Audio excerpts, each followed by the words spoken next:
ગઈ 30 જૂનના રોજ યુનિવર્સિટી પોલીસ સ્ટેશન વિસ્તારમાં એક વ્યક્તિની ડેડ બોડી એક જગ્યાએ છે એવી માહિતી મળી હતી. અમારી ટીમ પહોંચી ગઈ અને તાત્કાલિક જાણ થઈ કે આ વ્યક્તિને કોઈએ પથ્થર મારી અને મૃત્યુ નિપજાવેલું પ્રાથમિક દ્રષ્ટિએ અમને જાણ થઈ.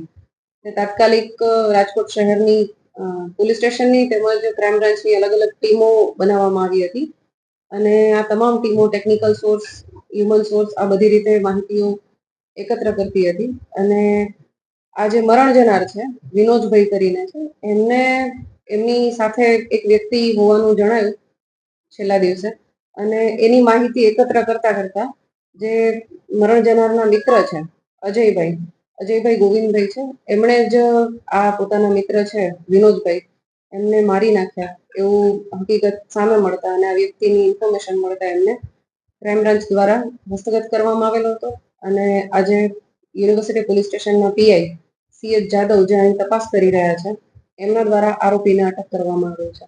હત્યાનું મુખ્ય કારણ શું? હત્યાનું મુખ્ય કારણ હાલ જે આરોપી બતાવી રહ્યા છે એ પ્રમાણે એ લોકોને દારૂ પીવા બાબતે ઝઘડો થયેલો હતો આવું પ્રાથમિક દ્રષ્ટિએ બતાવી રહ્યા છે. પણ આરોપી હજી અમારી કસ્ટડીમાં છે. આરોપીના રિમાન્ડ પણ લેવામાં આવશે અને જે પણ સત્ય હકીકત બહાર આવશે એ પાછળથી જણાવવામાં આવશે.